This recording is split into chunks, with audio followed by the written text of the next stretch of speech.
12 vidas que construyeron una nación. Clarín presenta grandes biografías de los 200 años. Un recorrido por 12 figuras claves de nuestra historia.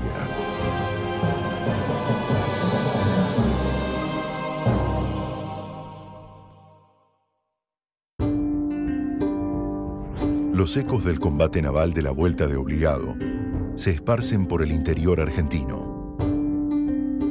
La soberanía nacional está a salvo gracias a la decisión del brigadier Juan Manuel de Rosas.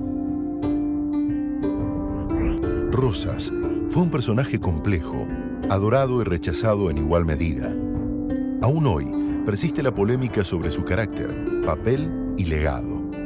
Para algunos, fue un autócrata que impuso el orden por medio del terror. Para otros, un caudillo carismático y estadista que evitó la disgregación del país.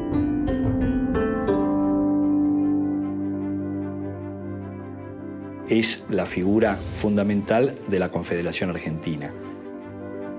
Rosas celebra todos los años elecciones, porque él es el restaurador de las leyes. Este es el consolidador de la soberanía nacional.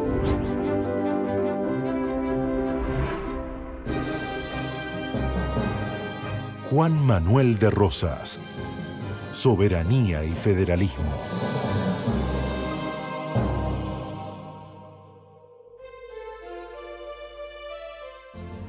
Juan Manuel José Domingo Ortiz de Rosas y López de Osornio nació en Buenos Aires el 30 de marzo de 1793.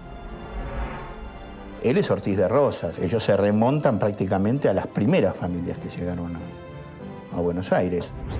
Nace en lo que sería una élite hispano-criolla.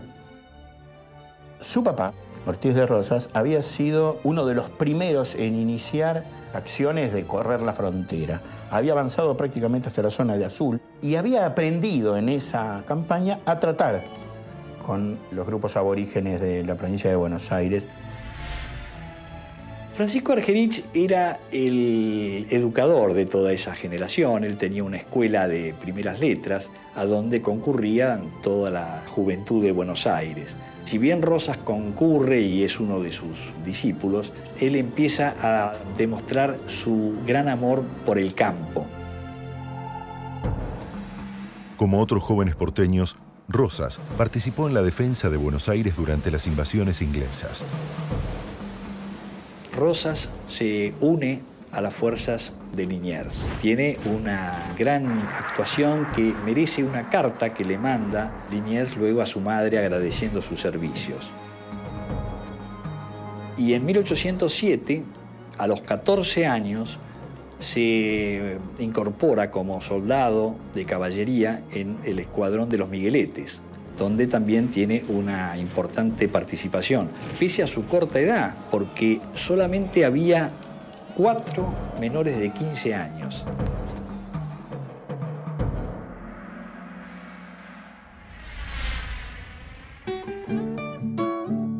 Pero no fue la vida militar, sino el contacto con el campo y su gente lo que forjó la personalidad de Rosas. No va a aceptar ser comerciante, no va a aceptar una formación de esa instrucción propia del siglo de las luces. Es un hombre que más bien ve el valor de esa formación que le daban los campos por los que transitó desde joven. Es inmediatamente aceptado, reconocido y valorado por los gauchos, por las pionadas, por los indios. Pero la relación con sus padres se deterioró cuando Juan Manuel cuestionó el modo en que se administraba el patrimonio familiar. La madre, Agustina López de Osornio, era una mujer de un gran carácter. Ante las rebeldías de Juan Manuel lo encierra en un cuarto y dice: vas a estar a pan y agua hasta que vuelvas a la tienda. Y al día siguiente se encuentra una carta diciendo: dejo todo lo que no me pertenece. Y firma Juan Manuel de Rosas, con S. Hasta deja el apellido Ortiz de Rosas con Z, que era propio de su familia. Al poco tiempo, Rosas conoce a Encarnación Ezcurra, e intenta un acercamiento familiar que duraría poco. Él se casa en 1813 con Encarnación Ezcurra, muy jóvenes ambos, contra la idea de su madre. Dice la anécdota que para que los padres autorizaran el casamiento, porque eran muy jóvenes, fraguaron un embarazo de ella. Finalmente, Rosas decide empezar de cero, para lo cual se va a poner en contacto con sus primos los Sanchorena. Con familiares, Terrero, Luis Dorrego, funda un saladero de mucha importancia, Las Higueritas, en la zona de Quilmes, y desarrolla esos primeros años un poder económico importante, muy importante, pues se transforma rápidamente en un propietario agrario con mucha cantidad de tierras. En 1819, con 26 años de edad, redactó las instrucciones para los mayordomos de estancias y las instrucciones para los encargados de las chacras. Todas las conductas que debía hacer el capataz para poder dirigir sus estancias estaban tan detalladas que detallaba hasta qué hora tenía que tomar mate para iniciar sus tareas. Él va a hacer su propia fortuna, va a demostrar que como administrador es un hombre que puede ser caracterizado en la historia argentina como uno de los pocos ejemplos de honestidad en la administración pública y aún privada. Habiendo consolidado un importante poder económico en Buenos Aires y ante una sociedad dividida, el momento político de Rosas había llegado.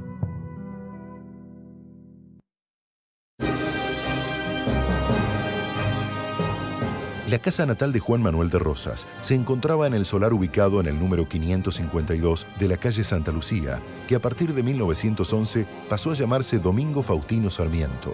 Su infancia transcurrió en la casa que estaba situada en Defensa 73. Ambas viviendas fueron demolidas.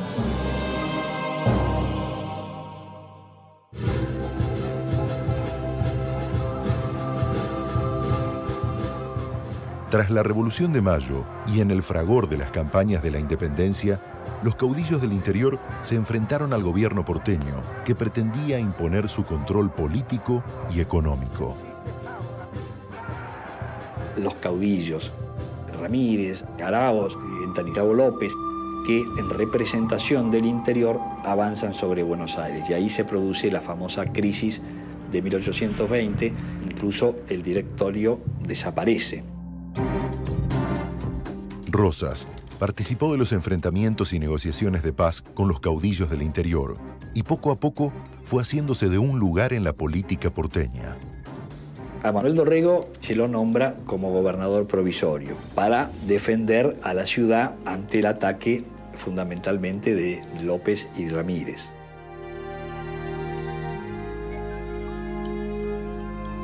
Organiza el famoso Cuerpo de los Colorados del Monte, con 2.000 soldados que él recluta. Un ejército que le es muy leal y que vive en los límites de la frontera y en toda la zona rural. Rosas se pone a las órdenes del legítimo gobierno de Buenos Aires a cargo de Martín Rodríguez.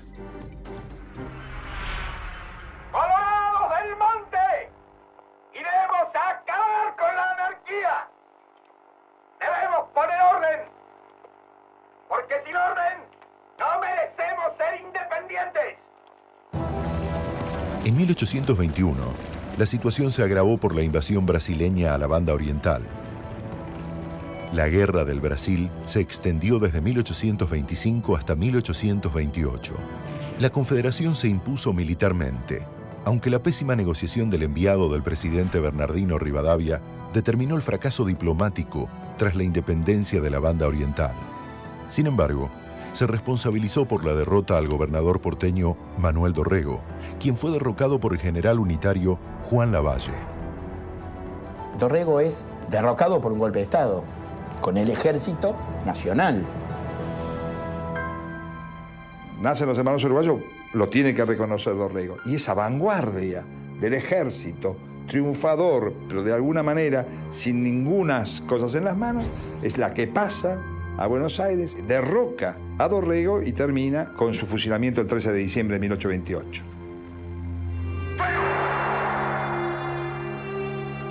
Y esto hace que los adherentes al Partido Federal convoquen a Rosas para reponer el orden.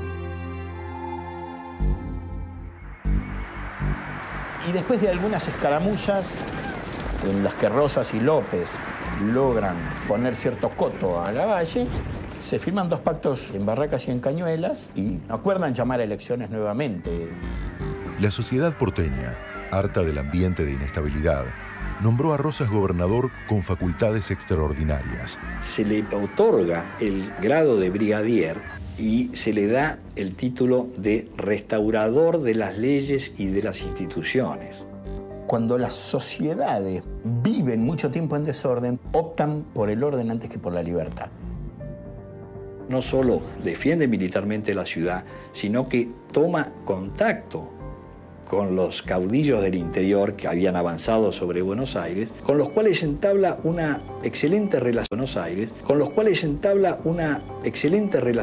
porque en definitiva la provincia también tenía las mismas apetencias que el resto. El modelo de Rosas era más progresista en la medida en que quería desarrollar un modelo productivo, no un modelo de convertir a la burguesía mercantil porteña en el sector económico más importante de la ciudad. El nuevo gobernador inició su mandato con un gesto elocuente. ¿Qué hace Rosas primero? Grandes exequias a Dorrego a un año justo de su asesinato. Con lo cual trata de apropiarse de la herencia, del prestigio del padrecito de los pobres, como le decían a Dorrego. Rosas llegó al poder dispuesto a frenar la guerra civil que desangraba a las Provincias Unidas y evitar su disgregación en estados independientes mediante su reunión en una confederación liderada por Buenos Aires. Estos 3 primeros años de Rosas lo ubican a él como el principal político de Buenos Aires y de la Confederación. Y esto es el punto por el cual se puede decir que prácticamente él es el presidente del país, porque él tiene la delegación de las relaciones exteriores que le dan las provincias.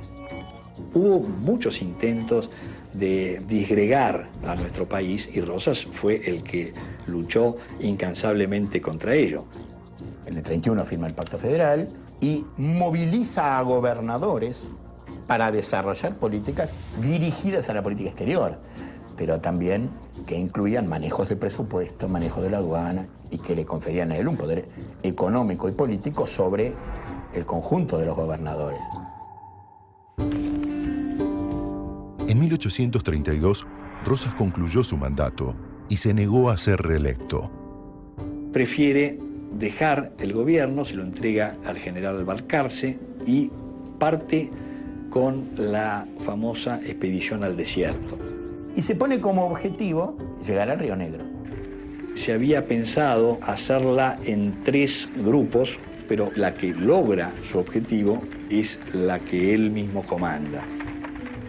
La campaña finalizó con la pacificación de inmensas y fértiles zonas de la Pampa y la sujeción de muchas de las tribus más aguerridas. Hay un diccionario Pampa de Rosas. Hay preocupación por saber cómo se maneja ese gaucho que es mestizo de la tierra. Tiene, por supuesto, indios amigos, indios enemigos. Y les da vacunación antivariólica. Les daba arados para que se asentaran, que aprendieran a cosechar. Y además lo interesante es que él lo hace eso estableciendo un sistema de alianzas, de pactos con los pueblos originarios. Fue una forma de incorporación y de asentamiento de muchos pueblos. Encarnación Ezcurra, la mujer de Juan Manuel de Rosas, cumplió un rol crucial en su retorno al poder, organizando la Sociedad Popular Restauradora. Era gente de una clase media, comerciantes, abogados, escritores, gente de nivel cultural elevado para su época y de familias patricias y de familias tradicionales. Luego tiene una especie de turba que es la que utiliza para, sobre todo, amedrentar opositores. La mazorca, en cambio, fueron grupos que aparecieron cuando precisamente los ataques de los unitarios generaron evidentemente grandes problemas en la ciudad. Que empieza a movilizar en contra de aquellos que ella llama los federales tibios. Nuevamente la inestabilidad política forzó el regreso de Rosas a la escena porteña. Las desavenencias internas entre los federales y el posterior asesinato del caudillo riojano Facundo Quiroga aceleraron los tiempos de definición del restaurador. Así como había quedado en el recuerdo de la gente que él era el restaurador de las leyes, había un periódico que se llamaba El Restaurador de las Leyes. Año 33, el gobierno saca un decreto en el que supuestamente iba a ejercer censura sobre el periódico El Restaurador de las Leyes. Encarnación dice, se quiere prohibir al restaurador de las leyes, sin decir que era el diario. Y en 2 días, después de un gran tumulto frente al Cabildo, el general Pinedo armó 7.000 personas de los arrabales, dirigidos políticamente por Encarnación Ezcurra. Rosas puso una única condición para aceptar el cargo: que se aumentara su poder. Para imponer el orden y detener la anarquía, queremos que tenga plenitud de poderes el próximo gobernador, que por mi voto no puede ser otro que el comandante de campaña, don Juan Manuel de Rosas. Quiere que haya una elección popular, que fue la primera vez en nuestra historia, y que fue un plebiscito que gana absolutamente. Prácticamente no hubo votos en contra. Rosas llega al poder y le dan ese hecho que también lo marca a fuego, que es la suma del poder público. Con todo el poder a su cargo, en abril de 1835, Rosas asume por segunda vez la gobernación de Buenos Aires.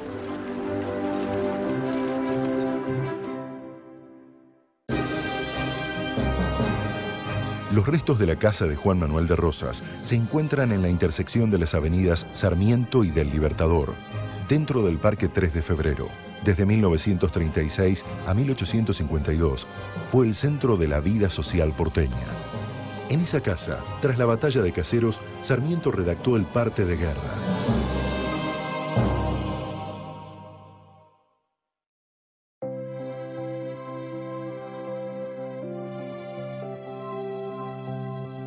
La segunda gobernación de Rosas estuvo signada por el uso de la religión como arma política y la consolidación del Partido Federal. Fue un hombre que recompuso la relación con la Iglesia Católica. Él puso de su propio peculio la creación de iglesias, volvió a continuar con la construcción de la catedral, que hacía 8 años que estaba parada. Rosas pone una impronta en lo que él hace. Considera de que al federalismo hay que darle un distintivo. Nadie puede circular por la calle si no tiene el cintillo punzó. La obligación de que para acceder a un puesto público había que declararse federal neto es por decreto. Estaba prohibido usar poncho celeste porque el color celeste era el color de los unitarios.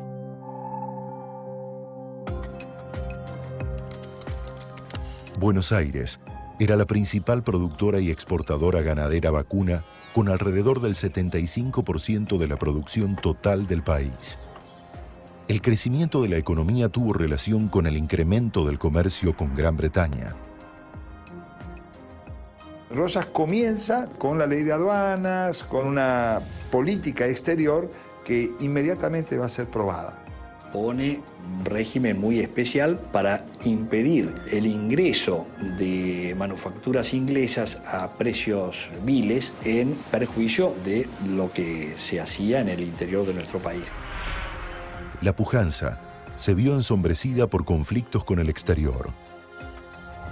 Nunca Rosas aspiró a quedarse con la Bolivia actual, ni a quedarse con la República Oriental del Uruguay, porque eran hechos ya sucedidos. En cambio, jamás le dio el reconocimiento a el Paraguay.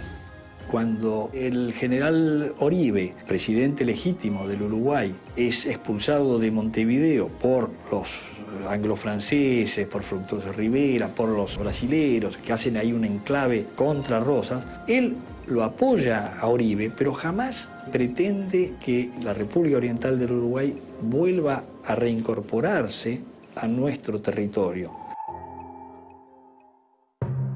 En 1838, una flota francesa bloqueó el puerto de Buenos Aires y ocupó la isla Martín García. El pretexto, fue la defensa de sus conciudadanos obligados a prestar el servicio militar. Les aceptamos a todos los ingleses de hacer la milicia de aquí. Y los franceses dijeron, a nosotros nos tiene que corresponder igual porque somos una potencia colonialista en desarrollo semejante a la noble Albión. Y eso se le negó. Y lo que pasó a ser un simple incidente diplomático deriva en la llegada del almirante Leblanc. Acá teníamos un problema concreto, que es la pretensión de Gran Bretaña y de Francia de abrir la navegabilidad de los ríos. Entonces los franceses imponen un bloqueo. El almirante Leblanc, que estaba fondeado con toda su escuadra en Río de Janeiro, viene y directamente impide la salida de cualquier barco. Rosas resistió el bloqueo durante 4 años y al mismo tiempo hizo frente a los unitarios que, aliados a los franceses, lo hostigaban. Prudencio Rosas, hermano del restaurador, logró vencerlos en Chascomús. Rosas endureció su política contra los unitarios, confiscándoles sus tierras. Se declaran especialmente responsables los bienes muebles e inmuebles, derechos y acciones de cualesquiera clase que sean en la ciudad y campaña, pertenecientes a los traidores salvajes unitarios, para hacer frente a la bárbara invasión de este execrable asesino y a los premios que el gobierno ha acordado en favor del ejército de línea y milicias y demás valientes defensores de la libertad y dignidad de nuestra Confederación y de la América. Mientras Rosas consolidaba su poder, sus adversarios rehacían sus filas en el exilio montevideano. Entre ellos, se destacaron los intelectuales que pasarían a la historia como la generación del 37.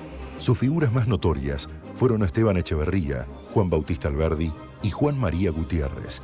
No eran ya unitarios, sino liberales antirrocistas.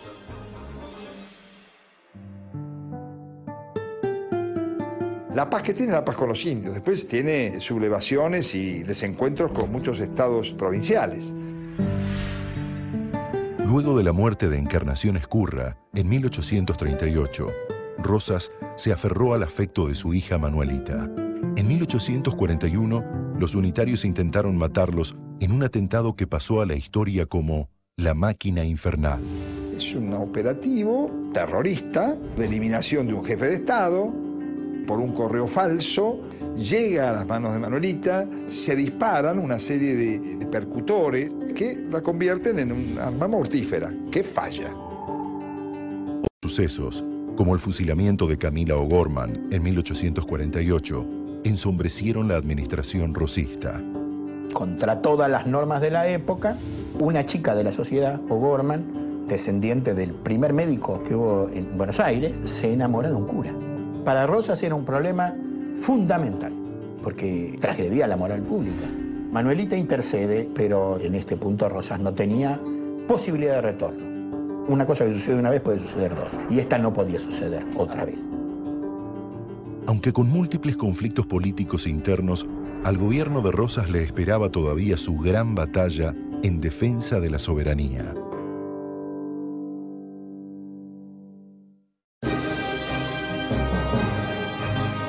Los restos del gobernador fueron repatriados desde Inglaterra en 1989 y desde entonces descansan en el cementerio de la Recoleta. Hasta noviembre de 1999 no hubo en la Argentina monumentos que recordaran la figura de Rosas. En esa fecha se inauguró una estatua en el Parque 3 de Febrero, donde se levantaba la casa del restaurador.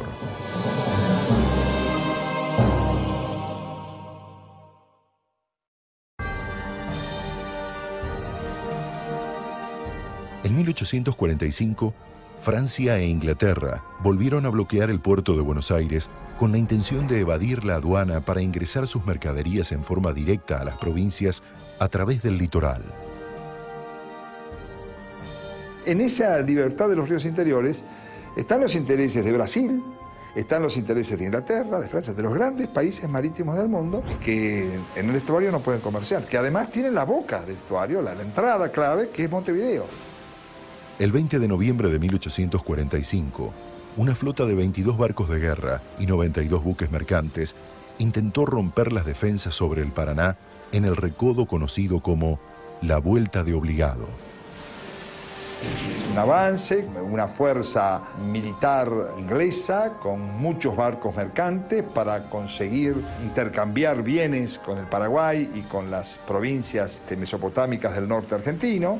Los ingleses logran pasar las cadenas de obligado y ascienden por el norte de Santa Fe hasta Paraguay para vender los productos, que fue un fiasco total para ellos.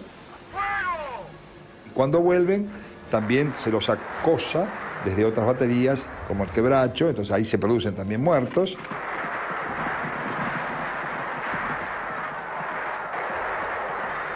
Llega la paz en 1850, en 2 acuerdos internacionales, que son las que firma primero con Inglaterra y después Arana Lepredur con los franceses.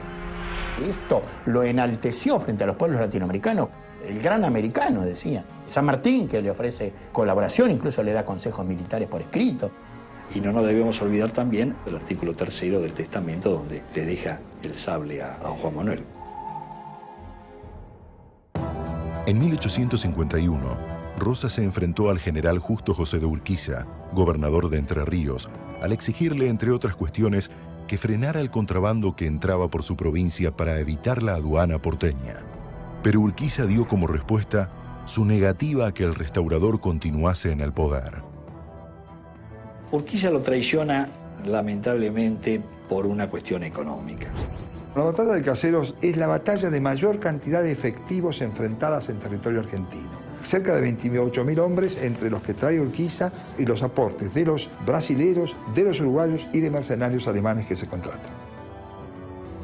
Era imposible que el ejército rosista enfrentara con alguna suerte al semejante ejército grande que montó. El 3 de febrero de 1852, Urquiza triunfó en la batalla de Caseros. Era el fin de la era rosista. Rosas se va del campo de batalla, firma su renuncia al pie. Tiene que partir al exilio. Había un barco inglés en el cual él se embarca, que lo lleva a Inglaterra.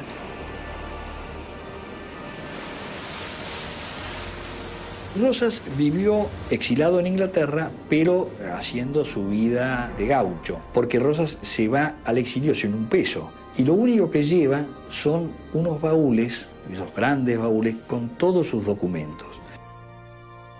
Urquiza con Rosas después se conecta y hasta le levanta en algún momento la proscripción de sus bienes, con el cual puede vender una de las estancias y con ese dinero vive, aunque termina ordeñando 2 vacas a los 77 años, el hombre que había sido uno de los más poderosos estancieros y pudientes personales de la provincia de Buenos Aires. El 14 de marzo de 1877 murió Juan Manuel de Rosas. En sus últimos escritos hizo un balance de su paso por el poder.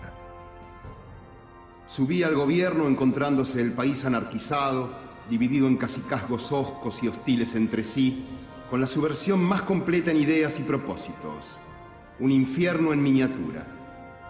Pero el reproche de no haber dado al país una constitución me pareció siempre fútil. Es preciso antes preparar al pueblo para ello, creando hábitos de orden y de gobierno, porque una constitución no debe ser el producto de un iluso, sino el reflejo exacto de la situación del país.